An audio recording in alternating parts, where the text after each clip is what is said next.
I feel like Storm Point always gives us a good indication of who's hot in the lobby, right? Who's winning team fights, who's looking really strong. But World's Edge gives us a little bit more of that micro, a little bit more of that late game decision making that we have seen Ascend look extremely good at. And with their combination of those previous 2 games, I feel like, you know, Ascend have got to be looking extremely good here, Dan. Yeah, you look at what's happened in that initial 3 maps and how everyone's been playing. Now you move over to a more comfortable map, right? It still is. I don't care what anyone says. No one really is more comfortable on Storm Point. It still is a bit of a spanner in the works for everyone and how they play. Consistent when it comes to what I was talking about right at the top of the show, what you were talking about right at the top of the show. The final circle correlating to drop spot. We saw a finish in staging, won by the team that dropped in staging. We saw a finish in Lava Siphon, won by the team that landed in Lava Siphon. And we saw a finish in Survey South, won by a team dropped in Survey. So we really are seeing those teams now making the most of their drop spots when the circle does come into their POI. But again, I'm looking at those teams who are having to go a little bit further. Not necessarily who's getting the victory, but who is able to pick up those points as they traverse the map. Who is able to win those engagements so they can pick up as much points as possible in those bad circles. Yeah, I think it's certainly an interesting way to look at things, right? We're always looking at, you know, what's the pattern that's emerging? Like we mentioned, it seems to be a placement heavy, dependent on circle that we're seeing, you know. To break it down in the simple terms, like you just mentioned, whoever is getting the zone closest to them seems to have a very, very strong game, potentially winning it. But if you kind of keep that in mind and imagine those circles are going to be shared, like you're saying, then it becomes almost okay, that's a given. What is going to be the factor that pushes teams up the leaderboard when they don't have that? So I feel like for teams like, you know, Totem that we just saw in that last game, who had to make a little bit of a scarper across and picked up some decent KP doing. Ascend, who have had to make a little bit of you know, not the closest of rotations. They've had to travel a little bit of ground and are still picking up wins. I think that sets them up extremely well here for some big games on World's Edge as well. Yeah, I mean, look at like Team FUT, for example. They had great circles in games 1 and 2, and they made the most out of it with a victory and then what, a 5th place finish or something around there. But then they came almost dead last in game 3 when they had to move that little bit further and they were out of their comfort zone. Apex Legends has always been about consistency. Yes, it's about winning the circles that are usually heavily favorited towards you, but then making the most of those circles that are going to be a little more of a struggle. So sometimes that is going to be better for those teams who are good at fighting, that can play edge, that don't really get affected when they have to move a long distance. So you need to have that variety. You can be a good team at holding, but you've got to be a good team at traversing and attacking teams at the same time. Early on here, Turkish Stars are going to be shooting a couple of pigeons in the fields as they have that charge rifle in their hand. Krelik's already managed to get that purple armor a little bit closer to red with a couple of shots being landed. It's Pioneers who are trying to escape their clutches at the moment. If you look at the comparison of the armors, you wouldn't be too surprised maybe to see Turkish Stars try and move up on this one. Naski's going to have to hold the line at the moment. He's got the 30-30 to do so, but having seen the information from those shields with that charge rifle, then maybe Turkish Stars thinking about having a little poke here, but you can see that Pioneers have managed to stabilize for now. But if that's me, Dan, and I'm thinking early game here, there's a little bit of time for us to fight, I might be thinking to push that one. Yeah, it's always risky when it's the first game of a new map and you're trying to feel your kind of way into it a little bit. But if you do have the consistency from the previous 3 games and you're feeling a little bit hot, you're feeling a little bit excited, it might encourage you to get involved in a few more engagements, that's for sure. Looking at this circle and look at where it could be heading, I mean, a lot of potential again as it's pulling slightly west, but I think a lot of teams will start banking on the likes of staging, maybe just west of Fragment as well. We could see kind of a landslide area finish, so we're seeing a lot of teams already get to the middle of the map at the moment and trying to find some positioning, trying to find some estate where they can play with.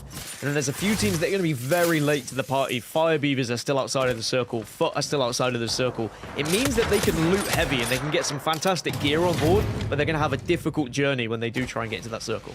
Yeah, something that we should kind of highlight as well as moving back over the World's Edge is, let me make sure that I get this sentence correct because it sounds cleverer than it is.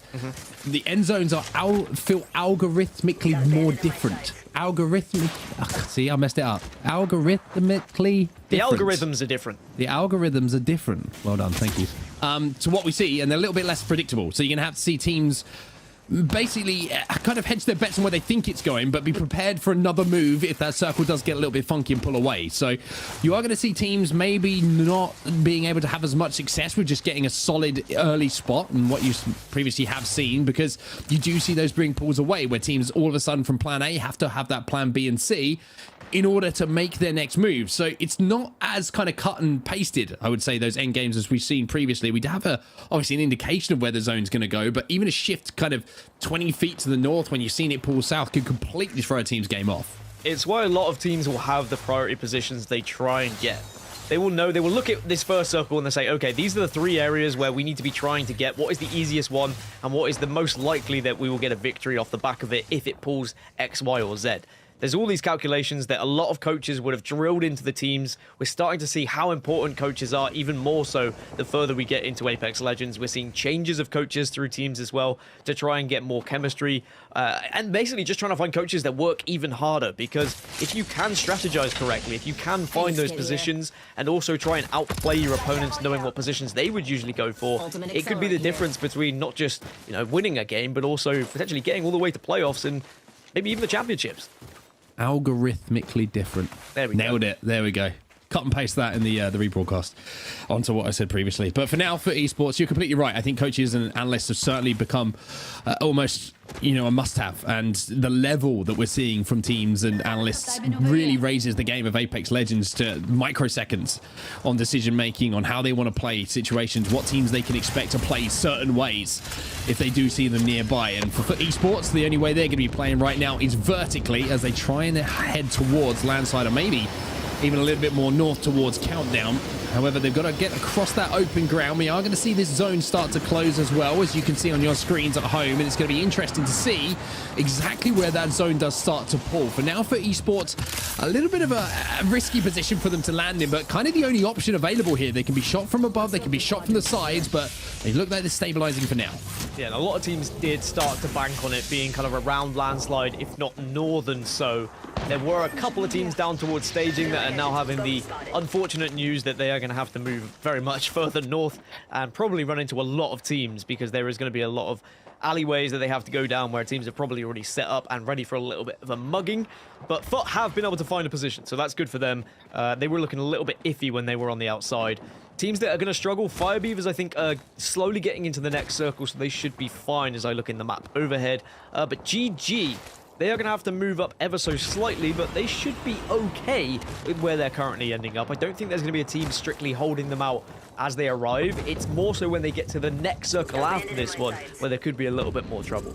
And Gaming Gladiator is going to have to look for opportunity here, whether it's a couple of teams fighting, whether it's one player not looking, that they can just 3-2-1 and get that knock, whatever it might be. They've got to be extremely attentive to what is happening in the lobby in front of them in order to force their way into a solid position. Fire Beavers trying to force their way into a position themselves at the moment. Once again, the Watson fences are making that such a difficult push to make. Looking at the map overhead again, KCP bang in the center of zone. They are not moving for now. I think they have control of that tower where you can imagine things are going to be ended. But for now, Fire Beavers, this could be the end of their game. You can see they're taking so much damage. On the other side of that, though, you can also see that Nightmare Esports are taking a little bit of damage, and there might be third-party opportunities on either side of this fight. So for now, Nightmare Esports seem to hold off the push from Fire Beavers, but now comes that third party from the north. And it does show that Fire Beavers, not happy with an average position and just waiting out the game. They wanted to get into one of these better positions. They knew that Fragment West was not going to be safe, so they had to keep moving further west. As you can see on this screen, that circle is going to be getting closer towards Countdown, closer towards this middle area with where this tower is. And Nightmare Esports, even though they're okay and they did win that engagement, they lost a player. They've got the beacon, they've got the banner, so as long as they can deliver it, then maybe they could get back up to a full set of 3, but it's highly unlikely with the amount of teams that are around them right now. Yeah, I feel like it's more of a My Chemical Romance situation right now. They are not okay. That I'm not okay is how they're feeling. They do manage to get a few cells off, but unfortunately having to play as a 2, even with this position, as that circle closes, more and more teams are going to have angles on them. It's going to be difficult for them to survive in late towards that end game. For GG, they're still trying to kind of formulate their plan to move in. They've got a couple of Watson fences down to try and protect their backs, but Hardeki's just trying to see if there's any teams that are late rotating behind them at the moment. And it looks like Hardeki is already smelling a couple of players out, and somehow he threads the needle with a little 41 there with the 2 times on the wingman. team that have gone under the radar a little bit in this game, but are in a good spot, is KCP. Pioneers find themselves in a decent position that they can work with, and as long as they can stay out of enemies' eyes for a little short while, they should be in one of the better positions as this game closes out. But GG are still making their way into the circle. As I said, I don't think many teams are going to hold them at this area right on the southwest, but as they get further into the circle, that's when they're going to start to meet teams. Those who are already in landslide, those have already taken some of the prime real estate in this area. Well, Gamer Gladiators here. The interesting thing for them is if their backs are clear, and they are the last team to arrive on edge here, with the teams being stacked up in the middle of landslide, there might be a couple of opportunities for them to third party and pick up KP and kind of clean the way in front of them. And also, by doing so, clean this side of the map. So they've got a lot of opportunity actually in front of them if they manage to make sure that their back is clear. But just looking on our overheads at the moment, I'm pretty sure that GG do not have their back completely and utterly clear. Reply Totem are on the edge of zone here as well, just trying to hold out a couple of teams. And you can see the zone is starting to influence things at the moment. Only round 2, so it's not going to burn too much. But as we move into round 3, those health meds are going to be depleted very quickly. And speaking of GG, they are eliminated, Dan. So a big misplay somehow coming in from them. Just as you were talking about it, I watched a team on the map overhead just stroll on up behind them, and they got absolutely timing, did GG. A team just getting an easy shot in the back on them, and they couldn't hold them off, unfortunately. So they thought they had timed it correctly. They thought they were going to be the last team arriving to the party in the southwest of the circle. However, they were not, and it means they were punished for it, and they are our first team eliminated here on World's Edge. Very frustrating for them because they had been so careful when they were taking precautions walking up to the circle, but unfortunately, timing sometimes can hit you like that. Yeah, sometimes you got to think, even though the zone is behind you, it's only zone 2, so there still could be a team lurking there, and that's exactly what they found out for themselves. Ascend, the winners of games 2 and 3 today, our previous 2, going back to back, looking to complete the 3-peat now if they can pick up a win here on World's Edge. They're stuck inside of Countdown at the moment, and they've kind of got their backs to the zone. They're going to be safe inside of the next circle too, but the great thing about this comp is the fact that they've got crypto, so they can scan all of the information that they need, and also they hit that EMP on a couple of Watsons, then they're going to take those fences down as well. Ascend seem to have nailed this circle yet again, as it does seem to be shifting heavily over towards Countdown now. So bad news for a lot of those teams that were thinking it was going to end maybe in the open area, in the tower side here on the east side of this current circle that you see, but it looks like it's very much going to be pulling west. So teams like KC Pioneers are going to have to move. NM, who we saw earlier as a 2, they're also going to have to go quite far to get into the next circle. So when you see this circle happen, when you see that pull shift, you are probably going to have to take the decision of, all right, do we just go for a bit of KP? Do we start to get more aggressive now, take some more fights, try and take some maybe good positions off other teams? But that's not going to be easy when there's still 19 squads left in this circle. This is something that's also very different to Storm Point. World's Edge, we usually get more squads alive in these types of circles. I mentioned Nightmare Esports a little bit earlier on. We saw them have that fight with Fire Beavers, and I was saying they weren't okay. Well, they actually look okay for now. The 2 surviving, Limek and NM7, holding hands for the rest of this game for sure, but they are going to be pressurized at some point, and there is that damage coming in. Limek just gets absolutely deleted by Joke, and now you can also see in the kill feed as well that KCP are involved in a couple of fights going down. High Peak decide it's time for them to retreat back to their teammate on the tower, so you can see the amount of room that they actually had, and the amount of room they were actually commanding was very impressive from them. Yeah, and here's the area I was talking about from KCP. They think they'll be okay at the moment, but I think they will realize that when the next circle comes in, they're going to have to move a little bit further west. But I don't think that'll be too much of an issue for them because they are such a good fighting team, and they, of course, have the Valkyrie to make a move if they need a desperate play. But for now, they can wait. They can get aggressive on the team that's close to them if they really want the KP. But with this Kraber, they can kind of watch from a distance and hope that someone walks into those crosshairs.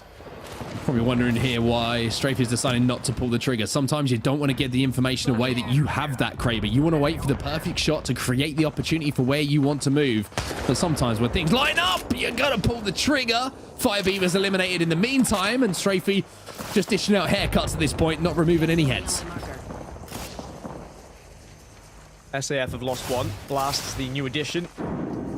He gets taken down, but still could be revived. The 189 is going to hit hard, as Aurora now will know there is danger in the vicinity, and the Pioneers look to try and take full advantage of this. They're pushing up on this team. Yeah, they're going to move up on this, and Strafey might be able to swing left here and get even more damage down, but there's the portal. They managed to get away. They managed to maybe get in position to get a res off as well. You can see that Strafey wants to keep that pressure on.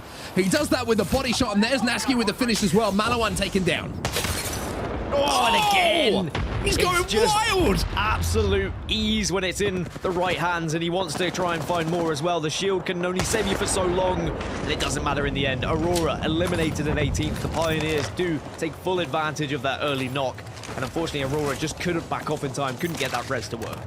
I mean, when you got the Kraber, we know how strong it is, and you got to put it to work, and that's exactly what happened. Strafey just cleaning house, taking down numerous players, a couple of headshots in there. It's everything you want to see from a mouse and keyboard player when he's got that Kraber in his hands. And now Pioneers, off the back of that, are going to feel super pumped up. They're going to want to go forward and get some more KP. Bitfix go down in the meantime, as we have 16 squads now remaining. I think it happened at the perfect time for Pioneers as well. They got the knock as they got the circle info, so they realized that they probably are going to have to be aggressive. They're going to have to take advantage of KP when it is available, because this is not going to be an easy circle to get into. But if anyone can do it, it's probably the Pioneers. They haven't had that kind of pop-off game yet.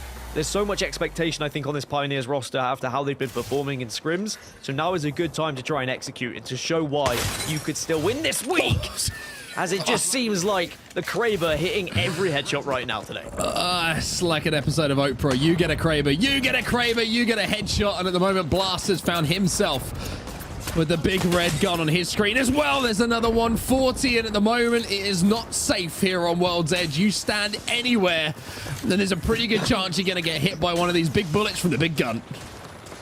But you gotta go. 5 seconds till this round closes, and look at that kill feed. Scars, they get eliminated. High Peak also are gonna go down. SAF have to step up ever so slightly, and Blast trying to scout and survey the land to hit some shots. Will miss a couple, but at the moment there's so much damage being done everywhere. 3 Muppets also fall. 11 squads remain. Blast is having the time of his life right now with his Kraber in his hands. He's seeing people in front of him not looking at him. He's hitting headshots, he's hitting body shots, and he's putting all the damage into the column that you would want to see from a player. He's currently set of 5-7-4, and all of that, I think, has come from the hands of the Kraber, but he's going to have to hit a few more shots here, as Heroes will go down. V2 will go down as well. Oh, narrowly misses that one. Threading the needle on the gen. Another head pops up for just a few seconds, but Whack-A-Mole, he's not going to win the prize this time. And all the meanwhile, as all these teams are battling outside of this next circle, Ascend still sitting pretty right dead center. Actually, they are the furthest west team, but they are pretty much dead center of this circle, as they have been for quite some time. One of the few teams within the next circle, and I'm sure they're going to be looking to try and make it back to back to back, which is not something we see often, but we have seen historically in Pro League, as SAF under a little bit of bombardment right now. When do they decide to go? It seems like any corner they take, there's more Valkyrie missiles waiting for them around the corner. Yeah, the missile swarm really starting to just kind of grief away at them at the moment, not letting them heal fully, not letting them get fully healthy before they have to think about their next move. And Blast still has pressure on his shoulder now. He's got 10 seconds left. The question is, can he hit a shot here to create an opening for KP? Can he hit a shot to create an opening for a rotation? And Blast decides, this team on the right, I've been poking at you, I've been prodding at you, it's time to put you into a death box. 140 is only going to be hitting the gen, but that's going to stop all of the grenades from being eaten up by that thing as Blast goes in. But unfortunately, it's looking like Pioneers might be able to hold the line, but no! They are all going to go down as well, and it will be SAF who come out and somehow are still alive. SAF still alive. Foot lost a couple of players, so did Pioneers. They are all now really weak and are just going to be walking into the chomping arms of everyone else waiting for them. SAF do finally go down. Foot look like they're going to be struggling a little bit, but actually, no, they've got into a position. It's okay for them. They picked up KP from a distance, excuse me. It was SAF who lost the 2, and now Foot could just wait on the edge of this circle. It's Turkish Stars and Phoenix Legacy who lose all 3 players. 6 squads remain. Ascend still alive. Center circle. Totem have also been able to find 1 player still it. Look at Strafey. Look at Strafey. I mean, if you wanted to have a definition of map knowledge, this is exactly it. Finding somewhere to play. And somehow, the player who's up on that silo had no idea that he was there.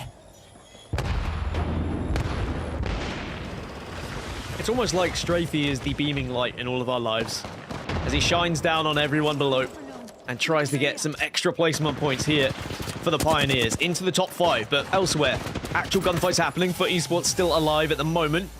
And they're in a pretty good spot with the setup that they've got, with the information they can get from Taylor as well on the Seer. They're going to know exactly where the teams are going to be pushing them from, or where they could be coming from. It's what Ascend do from the position where they find themselves farthest west, because they've been there for so long, Mark. That have they got a little bit of cobwebs now on their guns? Have they shot enough people in the last few minutes? Are they going to be able to win the engagement when it does happen? Well, the good thing here for Ascend is they got a real opportunity here to go back to back to back, because everybody else is on the eastern side of this zone. They're going to have to move towards Ascend, and like we saw in game number 2, if all the teams have to move towards you, you know they're going to be weak. You know they're going to be taking damage. So Ascend could have a realistic opportunity here to actually close out 3 games in a row. It's been a masterclass of zone knowledge from them so far. It's been a masterclass in the last 2 games of closing out, having got that position.